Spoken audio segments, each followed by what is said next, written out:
we don't need to be fixed. We need to just figure out how our brain is wired. I look at laundry.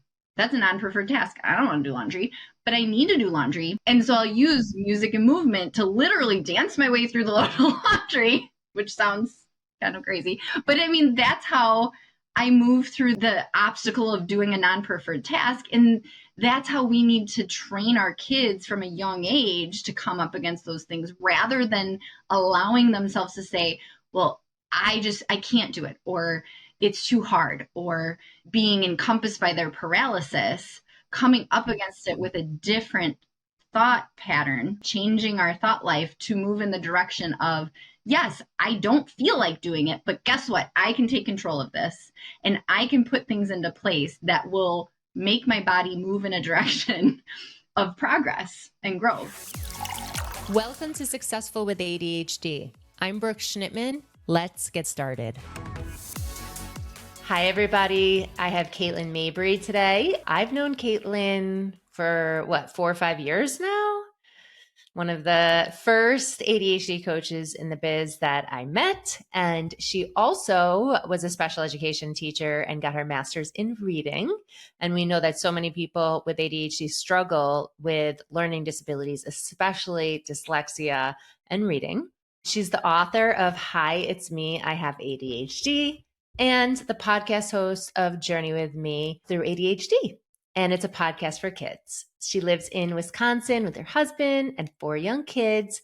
And her passion is to speak into the hearts and minds of children and families with ADHD so they feel connected, supported, and understood. Welcome to Successful with ADHD, Katelyn. Thanks so much for having me, Brooke. Yeah. So fun. Yeah. So you have a similar background to me in the sense of like you were in the special education field first. You had, you supported your people and then you moved into the coaching space. When did you learn that you had ADHD? When I was 10 years old. So Okay. it was one of my favorite stories that my parents tell me is they were sitting in the living room and I would get out of bed and I would run into the bathroom. And then I would run into the kitchen, and then I would run into, and they're like, oh, bless her heart. Like, I just could not sit still. I was all over the place. Sure. Yeah. And I would get, reports from school.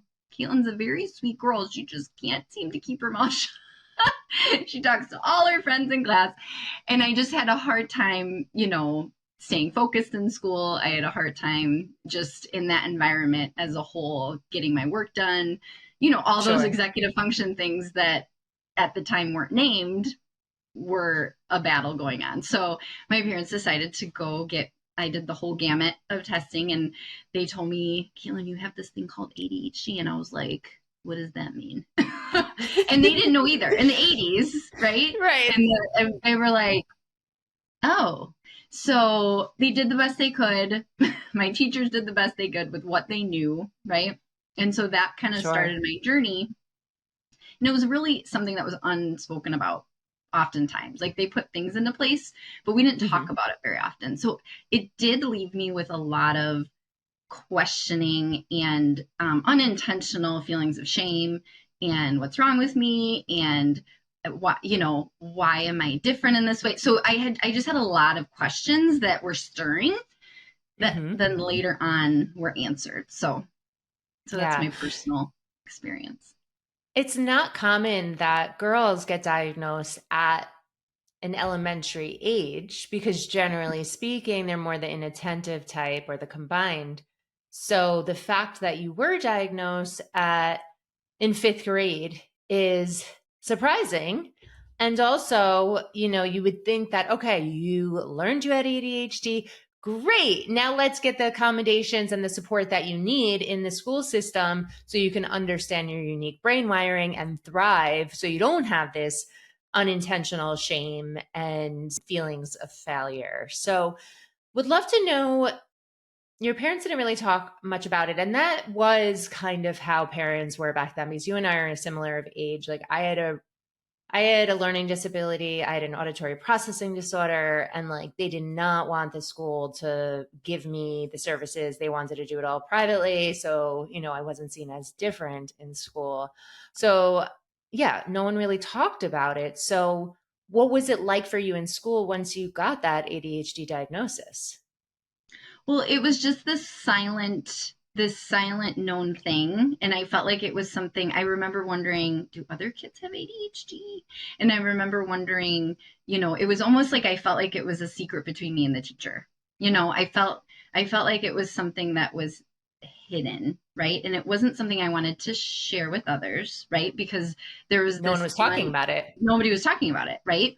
And I just didn't know what it all meant. And so I think, which is interesting, I love how I can look back and see what fuels my fire and my passion now. Because now I have this intense passion for making sure kids that are in my age group of when I got diagnosed, I don't want them to be left feeling unsure and feeling Yeah. like they don't know what's going on in their mind and emotions. I want to really ignite that empowerment in them to understand the way that their brilliant, beautiful brain is wired differently and to lean into their strengths as they navigate through those struggles, which is something I always kind of came up against my struggles, and strengths weren't really talked about, right? Mm-hmm. And so I always attached the struggle to the ADHD.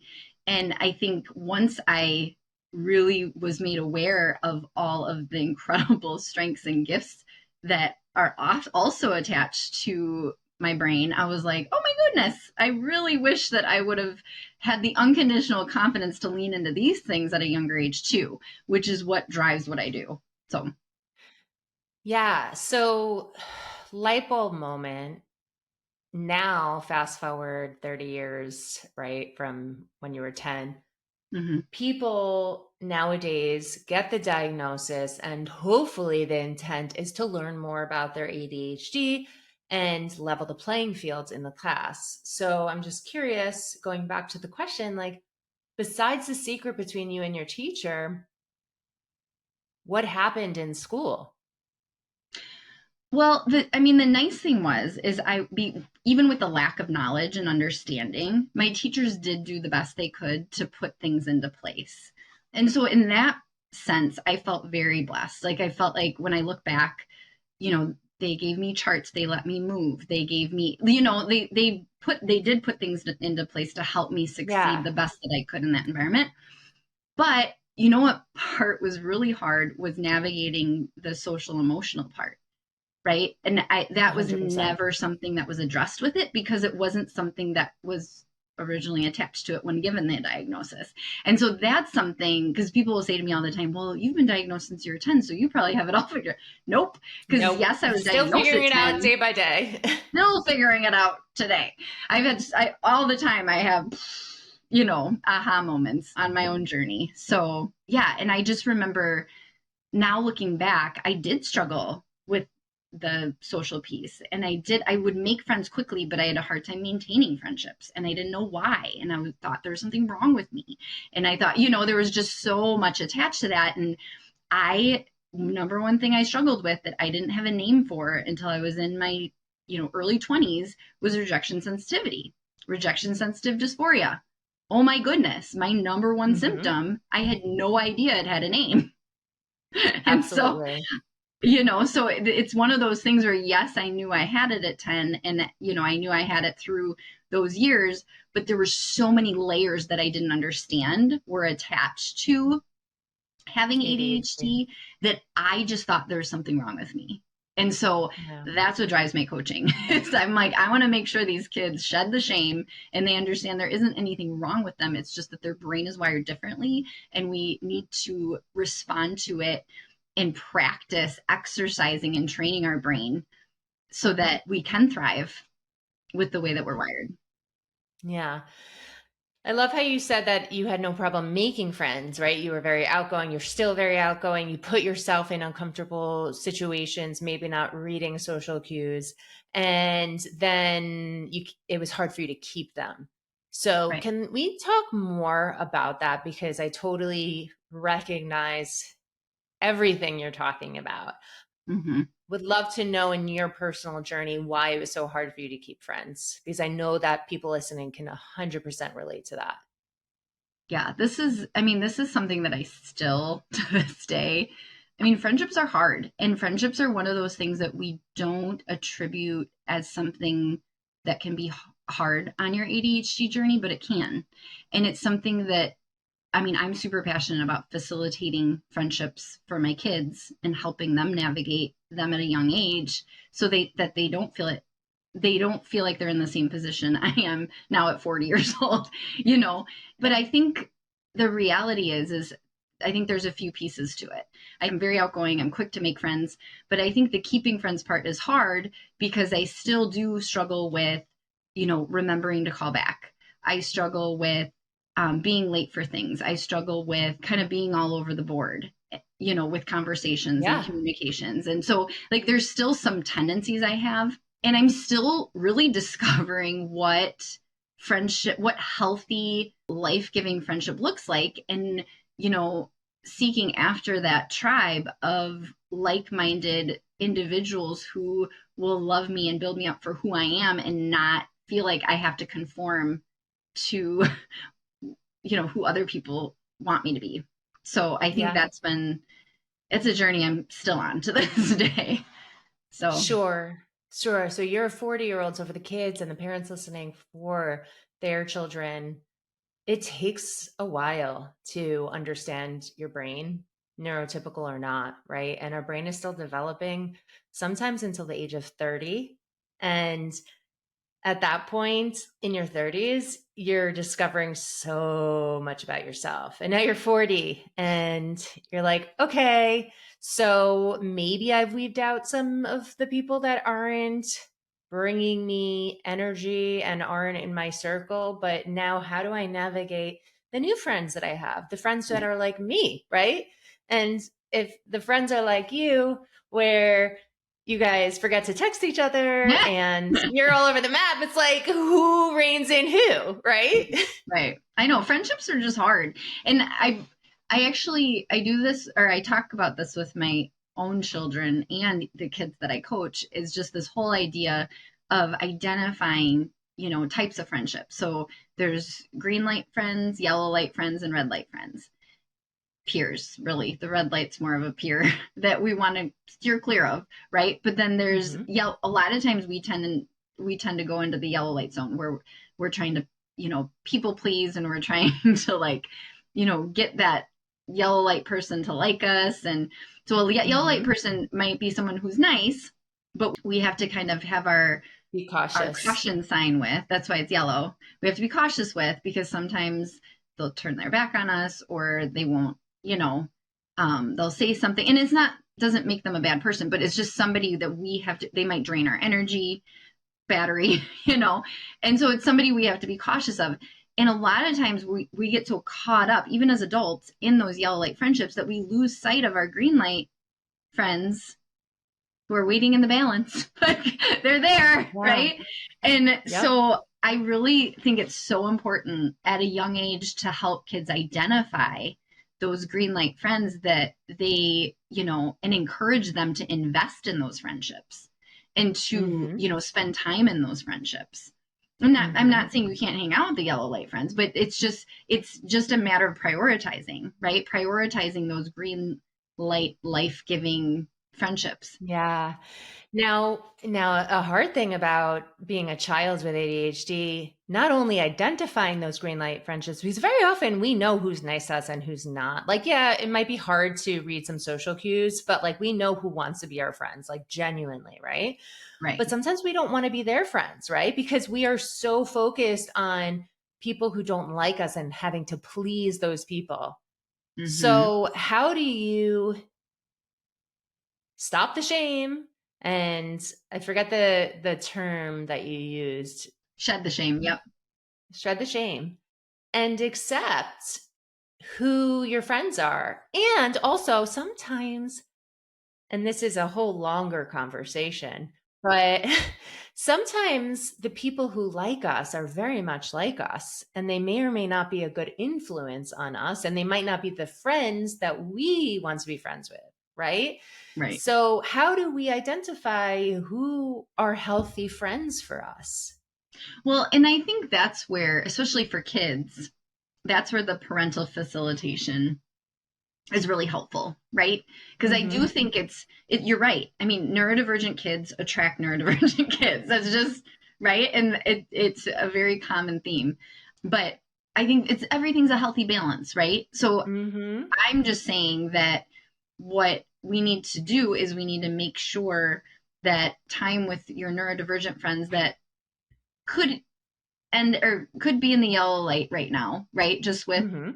their developing skills as well, right? Yeah. Still foster those friendships, but also encourage maybe a more dynamic green light friendship that is refueling. So I Yeah. feel like there's that balance, but that's where the facilitation is so important. Yeah.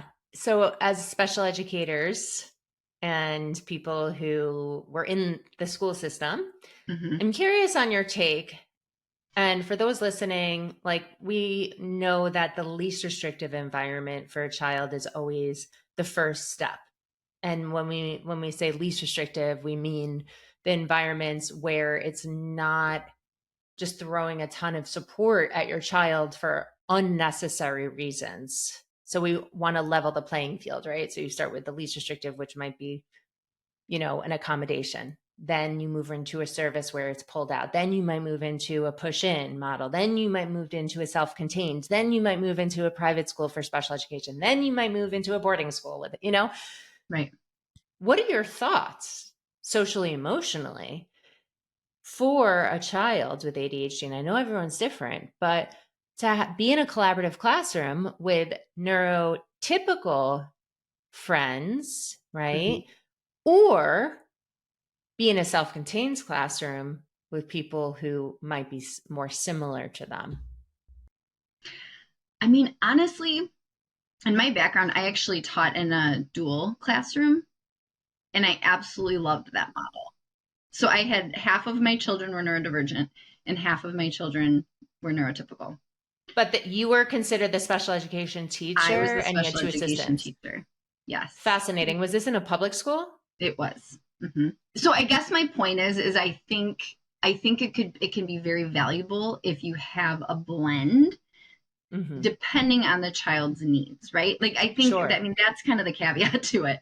I think it just depends on the child needs and how educated the teacher is as well. I think that's Yes. huge. And making sure that the teacher understands the needs of the child, who is Yes. neurodivergent, because the bottom line is our school system as is not conducive to the neurodivergent brain. It just isn't. I hear Like you. it's a fact, right? I I hear can you. I can You state it said as it, not fact. me. It's not. And so, I mean, and as a teacher, I feel like I can say that because I went through school. I was a dual license major. So, I mean, I have my license in regular and special education. And how much did I learn about ADHD in college? Like in my license? There Zero. was one chapter with one one little blurb about ADHD, Yup. which is why I wrote, Yup. like, that's when I wrote my book, was when that one class with one chapter on ADHD. That's how much we learn about it, right? Yes. And so, Yes. but the sad thing, I mean, the thing is, and this is where the gap is, because parents are thinking, oh well, teachers know. No, No, they there's don't. best teachers in the world. I am not trying to bash teachers at all. They're Correct. phenomenal, Correct. phenomenal teachers, but there's just a lack of understanding. I have had teachers reach out to me in tears. Katelyn, please tell me more. I feel so bad. I have been reacting to these kiddos in my classroom the wrong way. I need your help. Yeah. And these are, I mean, passionate, wonderful teachers who just don't have the background knowledge and don't understand the layers of Yep. ADHD. And because it's so internal and because it's so mind, emotion, and full body experience for these kids, a lot of times the why behind what is being seen is missed. Yes. Yes. And I think that I completely agree with you. We were talking about the ADHD conference in Baltimore. I was on the State of the Women panel, and I said that, there needs to be more education in the school system from people like you or me or whomever talking about ADHD. If this is one of the most common brain based disorders, why aren't more people being educated about it? Correct. Right. So My stepson, I have two stepsons. They both have ADHD. The younger one is very hyperactive.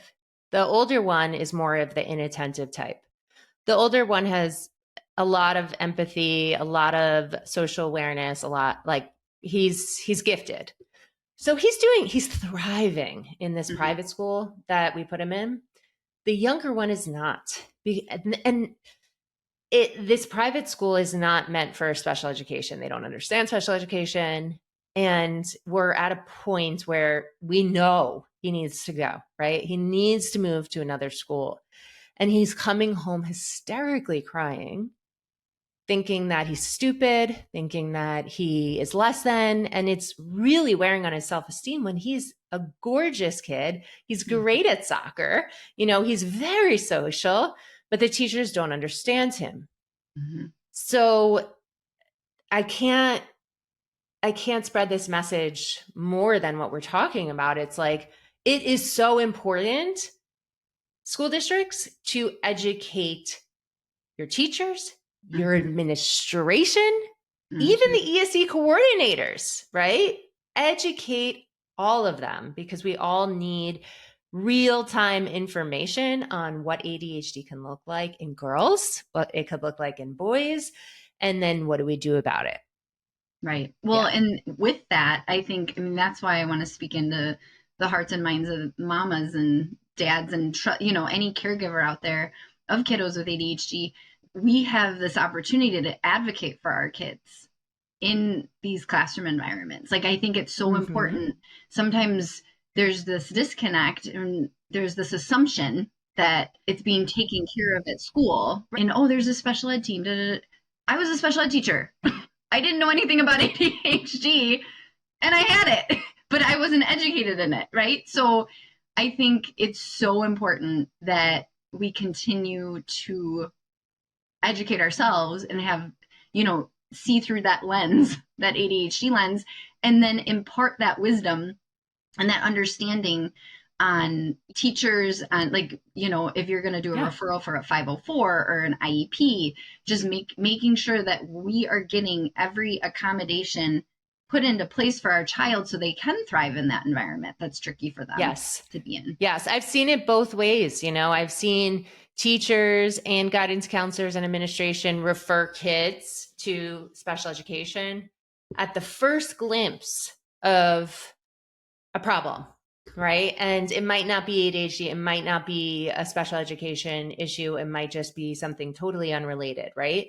So taking too much action or too little, right? Waiting for years down the road when the damage is already done. So It is so imperative. And we're not knocking teachers. We're not knocking school districts. We both were part of that. And we love school districts and have so much support for teachers because it is one of the hardest jobs. But you're not taught this in school. So appreciate you saying that. So tell me and tell our listeners about what you share in your book. So this way you can support and empower parents and children with ADHD. Yeah. So my book, I was telling Brooke before we got on, this was the copy that I actually, it was a project I did for college. And my professor came running down the aisle and she was like, "You need to publish that book." And I was like, "What?" This was just a project I did over the weekend. But this is a symbol of years of work and transformation in terms of my own imposter syndrome and my own, work on getting to the mindset of being enough to be an author and, feeling capable. But it's scary because within my book, my husband calls it my personal biography because it's about this little girl and she's telling her friend all about this thing called ADHD that she has. And so, but the way she walks through it, I did it in hopes of shedding the shame, like I said, and just bringing to light some of the things you experience when you live with an ADHD brain. Like one page says, sometimes my feelings go up and down, and that's when my head spins round and round. It's very rhythmic. And so kids can really grab a hold of. I even have parents that are like, I love how this book is written because it totally makes sense. And it's like, yes, that's how I feel. And so that's just that whole idea of making sure kids feel seen, they feel understood, they feel heard. You know, there wasn't any books out there with actual kids in it about ADHD. All the little kid books were with characters like animals, which are super cute, right? But at the time that I wrote this book, I couldn't find anything with an actual child. And one of the biggest things, again, going back to my own childhood, I remember thinking, do any other kids have ADHD like me? And truth be told, my 11-year-old who's diagnosed, so I have 4 kids, 3 are officially diagnosed. The 4th is in question. I may have 4 neurodivergent children, which is perfectly fine because you get what you can take, right? Ride that journey right along with them. Exactly. But one of the first things she said when she was diagnosed, she said, Mom, who else has ADHD? Ooh. Kids want to know that they're not alone. They want to know that they're not the only one that is living with, this different wired brain. Right? And so even when you describe it as beautiful and wonderful and, there's so many gifts and strengths attached to it, even though there's some things that are tricky, you can say all those things, but if they still feel alone in it, it still feels kind of like, So that's why on my podcast, I have kids come on so that kids can hear from other kids, right? Because then there's that connection. Like, oh, that's how I feel. Oh, he thinks that way too, The purpose of my book and my podcast is just to really shed light on, some of the different ways that we feel that we're not alone in how we feel, some strategies and techniques to, work through some of those big, intense emotions going 0 to 100. One of the pages say, then I see other kids like me and know I'm not alone. And so I just tried to weave all of those messages in there in a very simple way.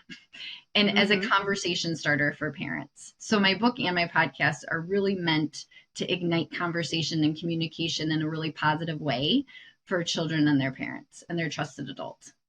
I love that. It's so important for us to be able to identify with a figure that we look alike, right? Or, can connect with. And that's why so many people, who are soccer players, let's say, I'm just thinking that because I'm in a soccer family. You could see my face. I don't love soccer, but they love like Messi because they can see themselves in Messi, right? So they want to be the next Lionel Messi.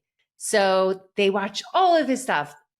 And you're really the face for children with ADHD. Like you're bringing this into your podcast, into your book. And I so appreciate that because literally, if you could shed the shame earlier on in life, think about all the trauma, all the shame that will be avoided so much earlier. Period. Yeah. The biggest gift we can give our kids, right? Yes, exactly. So where would you say that you are now as a 40-year-old with ADHD who's known she's had ADHD for 30 years, is in a family of neurodivergent family members, has taught neurodivergent people, coaches neurodivergent people, has a podcast, has a book. Where are you now in your journey, do you think? The bottom line is I would identify myself as a mama, a coach, a wife, a teacher who is on a journey of lifelong learning. I'm never going to arrive. I'm never going to have it all figured out. And I think that's where a lot of my strength comes from in my coaching, is that I can show up as my authentic self and say, hey, I still go 0 to 100 too, but this is how I move through it differently now.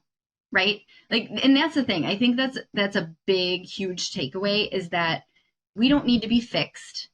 We need to just figure out how our brain is wired so that we can respond to it better. It's never going to be perfect. We're always going to be a work in progress. Right. And to focus on the strengths that you were mentioning, right? Like just leveling that playing field so we make it easier and fair for us. Right. Well, and that's the thing, is like recognizing your strengths and moving through your struggles with your strengths. So like, I know I have an urgent craving, dopamine seeking, like novelty, driven brain. Mm-hmm. And so I know, I mean, I have trained myself now as a 40-year-old. I used to, in my 30s, I was kind of messy. I didn't have, my house was kind of in a disarray. Like I was just kind of, Mm-hmm. living, my brain was in my space. Well, now, I mean, through the years, so in the last 10 years especially, I've really done a lot of work. And that's why the practice piece is so huge. I have practiced the tools and strategies that work best for my brain, starting with my thought life. And I've moved myself into a place of recognizing when I need momentum. I look at laundry. That's a non-preferred task. I don't want to do laundry, but I need to do laundry so that Do my you know anyone who wants to do the no, cycle, the no, full cycle of laundry? Come on. nope, not one person. Yeah. And that's just, I knew that was a relatable topic for an Yeah. adult, right? But I'll look Right. at it, I'll come up against this task, and instead of saying, I'm not going to do that, right? Which is what my brain wants to do. It's almost like you have to, you have Trick to your brain. you have to trick your brain. I'll put in my earbuds because music's my momentum maker. I'll stay Yep. on my feet because I love movement. And so I'll use music and movement to literally dance my way through the load of laundry, which sounds kind of crazy. But I mean, that's how I move through the obstacle of doing a non-preferred task. And that's how we need to train our kids from a young age to come up against those things rather than allowing themselves to say, well, I can't do it, or it's too hard, or being encompassed by their paralysis, coming up Mm-hmm. against it with a different thought pattern, right? Changing our thought life to move in the direction of, yes, I don't feel like doing it, but guess what? I can take control of this and I can put things into place that will make my body move in a direction of progress and growth. Mm-hmm. Mm-hmm. What would you say to the students listening here or the parents of the students listening here who are in the beginning of their ADHD journey? One piece of advice that you can share to guide them. I think the biggest thing is take it one day at a time, one step at a time. For parents, I would say recognize whether you are reacting to the behavior versus responding to the why. Starting at home, we need to look at the behavior as every behavior is either an unmet need or lagging skill. And so recognizing it is such yourself so that you can then advocate for that in the school. And you'll be amazed at how kids will respond so much differently. In terms of kiddos, I think the biggest thing is to recognize the things you can control and can't control and lean into what you can control and Mm-hmm. rest your unconditional confidence in the effort you put in the mindset you take on. I like to call it thought life because you can control your thought life. It's like what are you allowing to live inside your head? What do you need to kick out of the door and what do you need to invite in, right? Or what do you need to just accept as is, right? And then move on. Yeah. Well, and I mean, we could go on and on all day about, recognizing when, those different internal executive function skills are tricky, like mental transitions, flexible thinking, Mm-hmm. like some of those things that Mm-hmm. can really tie us up, that rejection sensitivity, where it's showing up. So just to start being in tune, because the first steps of growth is awareness. And so Yep. I would say just starting with the step of becoming more aware of the things that are showing up as tricky in your home and school environments so that you can take those things on one step at a time as you celebrate your strengths and gifts. Love it. Love it. Every time I ask someone with ADHD, what's the one thing? There's like 10 things. I know that's I know. Well, that was, it's I a know. bad question. It's a bad question. I think I need to work on that one. Anyway, if someone wants to find you, Katelyn, where is the best place for them to look for you?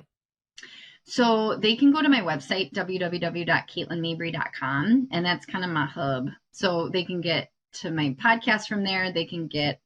I'm primarily on Instagram for social media. So they can follow me on Instagram. They can get to my book. They can order my book from there. They can contact me from there too. So I'm always looking for Awesome. guests on my podcast. I'm super excited to have Brooke on my podcast soon. But if there's ever any willing children, I always love to have kids' voices speaking, the truth about their ADHD journey on my podcast because it just really brings That's really to cool. light. some. Have you had your kids on your podcast? Mm-hmm. Your children? They love it. Awesome. They're so funny. Can I be? They're That's like, we're awesome. famous. Yes, you are. It's huge. Yes, you are, honey. All right. Well, Katelyn, it's always a pleasure to see your face. I look forward to talking tomorrow on your podcast. And thank you for shedding light and spreading awareness for parents, for children, for adults with ADHD. It's so important. Thank you so much for having me. Thanks for listening to this episode of Successful with ADHD. I hope it helps you on your journey. And if you need any additional support for you or a loved one with ADHD, feel free to reach out to us at coachingwithbrooke.com and all social media platforms at Coaching with Brooke. And remember, it's Brooke with an E. Thanks again for listening. See you next time.